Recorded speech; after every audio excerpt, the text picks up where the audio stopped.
지금부터 10월 13일 새벽 말씀 묵상을 우리 함께 하나님 앞에 하시겠습니다. 기도하겠습니다.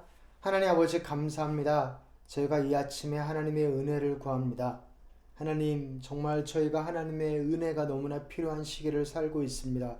주여 긍휼과 자비를 베풀어 주셔서 하나님이 우리를 다스리시고 인도하심을 더욱더 믿고 그 하나님의 사랑 가운데서 서서 나아갈 수 있도록 저희들을 도우시고 역사하여 주시옵소서. 그렇게 하나님이 더욱더 크게 보이는 귀한 시간으로 저희들을 인도하여 주시옵소서. 감사드리며 거룩하신 예수님의 이름으로 기도드리옵나이다. 아멘.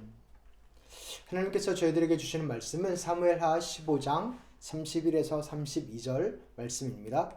우리 함께 읽겠습니다.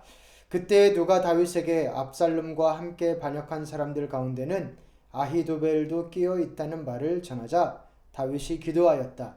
주님 부디 아히도벨의 계획이 어리석은 것이 되게 하여 주십시오. 다윗이 사람들이 하나님을 경배하는 산 꼭대기에 다다르니 아렉 사람 후세가 슬픔을 못 이겨서 겉옷을 찢고 머리에 흙을 뒤집어 쓴 채로 나아오면서 다윗을 맞았다. 아멘. 네, 모든 것이 무너졌어도 하늘이 무너져도 솟아날 구멍은 있다. 이러한 표현도 속담도 있는데요. 모든 것이 무너졌어도 어떤 게 무너졌죠? 아들이 아빠의 등에 칼을 꽂았습니다. 압살롬이 다윗을 한테 반역해서 쿠데타를 일으켜서 왕에서 쫓아냈습니다. 그런데 사실 다윗이 별다르게 반응하지 않아요. 군대가 있는데도 군대로 못 찍어 누르려고 한다던가 그렇게 하지를 않습니다. 왜냐하면 이 모든 게 다 내 잘못 때문에 내가 아들과의 관계를 잘 못했기 때문에 일어난 것을 누구보다도 다윗이 잘 알기 때문입니다. 그래서 왕궁을 비우고 도망가고 신하들한테도 도망가라고 그러고 제사장도 자기를 따라 나오려고 하는데 아니라고 남아있으라고 그러고 그렇게 했습니다. 이 다윗의 모습에서 자포자기하는 걸까요? 그래, 나는 이제 끝났어 하면서 자포자기인가요? 그렇게 말할 수 없습니다. 그렇지 않은 장면이 많이 나오거든요. 이제 다윗은 끝인가요? 그렇지도 사실 않습니다. 그래서 다윗 스스로도 끝났다라고 생각하지 않았던 것 같아요. 그래서 하나님 앞에서 이것을 반응하려고 하는 모습을 보입니다. 그래서 모든 것이 무너졌어도 모든 것이 넘어졌어도 꼭 끝이라는 법은 없습니다. 그의 대표적인 예가 십자가죠. 예수님의 십자가. 심지어 죽었어도 그게 끝이 아니었습니다. 다윗은 죽지는 않았잖아요. 그래서 그러한 모습, 모든 것이 무너졌어도 하나님의 소망을 가지고 기대를 가지고 반응하는 그런 모습들을 몇 가지로 보려고 합니다. 먼저 첫 번째로는 다윗이 울면서 올라갔어요. 그러니까 다윗이 예루살렘 성에서 도망가는 장면을 하나님에게 경배하는 산으로 올라간다라는 그런 표현을 해요. 그런데 울면서 올라간다. 우리 같이 한번 읽어보겠습니다. 다윗은 올리브산 언덕으로 올라갔다. 그는 올라가면서 계속하여 울고 머리를 가리고 슬퍼하면서 맨발로 걸어서 갔다. 다윗과 함께 있는 백성들도 모두 머리를 가리고 울면서 언덕으로 올라갔다. 울면서 올라갔다. 올라가는 것은 하나님의 산에 올라갈 때, 성전으로 올라갈 때 올라가죠. 울면서 갔다. 회개하면서 가는 거죠. 이 이미지를 일부러 계속 보여줍니다. 내려갔다가 아니고요. 올라갔다. 하나님 앞에 나아갔다. 회개했다. 울면서 나아갔다. 그렇게 이 상황을 하나님 앞에서 다루고 해석하는 것을 봅니다. 그리고 또한 다윗은 기도를 합니다. 자포자기하고 달대로들 하지 않은 게 아니고요. 기도를 합니다. 특별히 다윗의 옆에서 다윗을 따라서 열심히 섬겼던 아히도벨이라는 사람이 압살롬 편에 붙었다는 소식을 듣고는 기도를 합니다. 어떤 기도를 했을까요? 우리 같이 한번 읽어보겠습니다. 그때 누가 다윗에게 압살롬과 함께 반역한 사람들 가운데는 아히도벨도 끼어 있다는 말을 전하자 다윗이 기도하였다. 주님, 부디 아히도벨의 계획이 어리석은 것이 되게 하여 주십시오. 부디 아히도벨의 계획이 어리석은 것이 되게 잘 안 풀리게 해주십시오. 나를 불쌍히 여겨주십시오. 그러니까 다윗은 자포자기하지 않았어요. 모든 걸 다 내려놓지 않았습니다. 그 압살롬의 그 계획이 다 잘 되기를 바라지 않았습니다. 아, 그래도 내 아들이 왕하는 게 뭐 좋지 뭐 이러지 않았다는 겁니다. 나도 반격하고 다시 쳐들어가야지 이런 생각은 안 했어도 그래도 현재에 충실했죠. 지금은 내가 나갈 때다. 하나님 앞에 회개할 때다.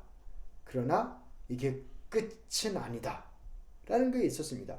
그래서 지금 이렇게 악한 힘이 그죠? 압살롬이 그렇게 한 건 악한 마음에서 나온 욕심에서 나온 악한 힘이죠. 이 악한 힘이 이 나라를 이렇게 휩쓸어 버리고 망가뜨리게 하는 것을 허락하지 않겠다라는 마음이 있었다라는 것입니다. 그래서 하나님이 주인이시길, 이런 악한 욕심이 주인이 아니라 하나님이 주인이시길, 그래서 하나님이 그 악한 계획을 그 공간에서 압살롬이 꾸민다고 한다면 그것을 저지시켜 주시기를, 그런 아히도벨의 계략이 먹히지 않기를 기도한 겁니다. 하나님의 뜻만이 이루어지기를. 그리고 또한 후일을 대비했습니다. 준비했습니다. 적극적으로 준비하고 대비했습니다. 그래서 이 다윗이 하나님을 경배하는 산 꼭대기에 다다랐을 때에 그때 가장 먼저 달려나온 사람이 후세라는 사람이에요. 후세라는 사람도 다윗을 너무나 좋아하고 둘도 없는 친구고 너무나 아끼는 그런 사람입니다. 그 이 후세한테 당신 저기 예루살렘 가라고 그렇게 이야기를 합니다. 우리 같이 한번 읽어보겠습니다. 다윗이 사람들이 하나님을 경배하는 산 꼭대기에 다다르니 아렉 사람 후세가 슬픔을 못 이겨서 겉옷을 찢고 머리에 흙을 뒤집어 쓴 채로 나오면서 다윗을 맞았다. 그리고 다윗은 그를 성으로 보냅니다. 아히멜렉 옆으로 보냅니다. 그래서 잘 이야기하라고. 아히멜렉의 어떤 계략을 이야기할 때 옆에서 잘 이야기해서 우리 다윗한테 좋게 이야기하라고. 그리고 거기 가면 사독이라는 제사장과 아비아달이라는 제사장이 당신을 도와줄 거니까 그들과 같이 있어서 압살롬의 계략을 막아달라고 이야기하는 겁니다. 그러니까 자포자기한 게 아니에요. 그 사독과 아비아달의 그 아들들이, 그 제사장들의 아들들을 통해서 소식을 듣고 했습니다. 그래서 하나님이 허락하시면 다시 돌아갈 거라고 후회를 준비한 겁니다. 사랑하는 성도 여러분, 이 다윗의 태도가 저는 되게 중요하다고 생각해요. 회개를 했지 포기를 하지 않았습니다. 자기의 삶을 자포자기하지 않았습니다. 회개를 한 거지. 회개는 회복을 위해서 회개를 하죠. 그냥 망하려고 회개하나요? 그렇지 않지요. 그리고 또한 하나님은 내 수단이 아니라 목적이었어요. 하나님을 내가 이용하려고 하지 않고 하나님 앞에서 회개를 하고 하나님이 허락하시면 이렇게 되겠다. 그렇게 한 거지 하나님을 막 이용하려고 그러지 않았습니다. 그래서 강제적으로 사람들의 마음을 빼앗으려고 하지도 않았고 하나님의 언약궤를 이용해서 그 크신 하나님의 손에 자기를 맡긴 겁니다. 하나님을 존중했습니다. 그 기가 막힌 상황 속에서도 하나님의 선하심을 의심하지 않았습니다. 하나님이 나를 치시는 것은 나를 가르치려고 하는 거지 나를 망하게 하려는 게 아니다라는 것을 믿었습니다. 하나님의 선하심을 믿었습니다. 그래서 내 잘못이 분명히 크지만 하나님이 용서도 하시고 회복도 시키시는 분이라는 것을 믿고 그렇게 나아간 겁니다. 그래서 요는 그겁니다. 다윗은 시선이 자기한테 가 있지 않았어요. 자기 연민이나 자책이나 그런 데 가 있지 않고 하나님께 가 있었습니다. 사실은 그게 정말로 위기에 처한 자의 모습이 아닐까 싶어요. 제가 아는 어떤 분은 실제로 있었던 일인데요. 바다에서 튜브 타고 놀다가 근데 그 튜브가 갑자기 너무 바다 깊은 곳으로 가버린 거예요. 그래가지고 거기 라이프 가드가 와가지고 구해주는데요. 구해줄 때 이렇게 입었던 옷이 수영복이 이렇게 벗겨지기도 했대요. 근데 되게 웃긴 건데요. 그런데 웃기지 않죠. 그 사람 본인의 입장에서는 얼마나 깜짝 놀랐고 목숨이 왔다 갔다 하는 순간 있잖아요. 그때 자기 옷이 벗겨진 게 기억이 났을까요? 기억도 안 났대요. 그렇지 않았답니다. 왜냐하면 라이프 가드만 보이는 거죠. 살아야겠다는 것만. 나한테 집중하지 않고 내 모습이 어떻고 남이 나를 어떻게 볼까는 전혀 신경도 없고 살겠다 라이프 가드만 보이는 거죠. 그거 정말 그 모습입니다. 다윗은 하나님만 바라봤습니다. 하나님만 의지했습니다. 그래서 그 모습을 하나님이 또한 그 태도를 보셨습니다. 네. 죄의 대가가 이렇게 무섭습니다. 다시 한번 어제 이어서 말하지만 다윗이 울면서 회개하면서 올라가게끔 그렇게 죄는 무섭지만 또 하나님 안에서 하는 근심은 너무나 유익하다라고 말씀이 이야기합니다.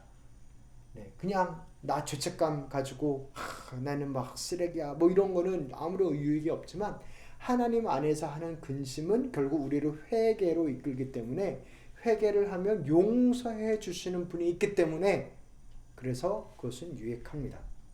그리고 또한 grace, 은혜는 무엇일까요? 하나님의 은혜를 구하는 모습, 그리고 하나님께서 다윗의 마음을 받으시는 모습, 여호와의 괴를 물리칠 때 하나님이 그렇게 하게끔 하시고 정말 그 압살롬이 이렇게 빼앗은 차지한 그 예루살렘 궁전에서 하나님이 당신의 일을 시작하십니다. 일을 하십니다. 그렇게 사독과 아비아달이라는 제사장도 거기에 있고, 네, 그리고 후세라는 그 친구도 보내서 거기에서 일을 하게 하고, 그렇게 하나님이 열일하십니다. 하나님이 손 놓고 있지 않으십니다. 그래서 내 잘못 때문에 이런 게 모두 다 일어났지 하고 자포자기할 게 아니고 그 상황에서도 선하신 하나님을 의지하면서 하나님이 하실 일을 기대하면서 나아가는 게 우리에게 필요하지 않나 싶어요. 그렇게 하나님의 은혜란 게 항상 있습니다. 항상 있습니다.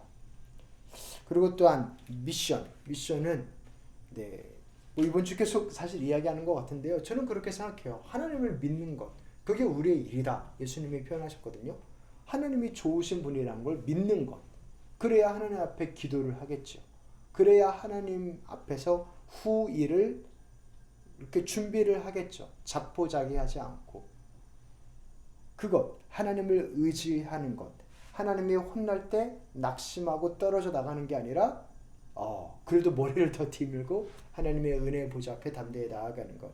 그러한 다윗의 고백이 정말 하나님만 보였던 그 고백이 우리의 고백도 되기를 정말 기도합니다.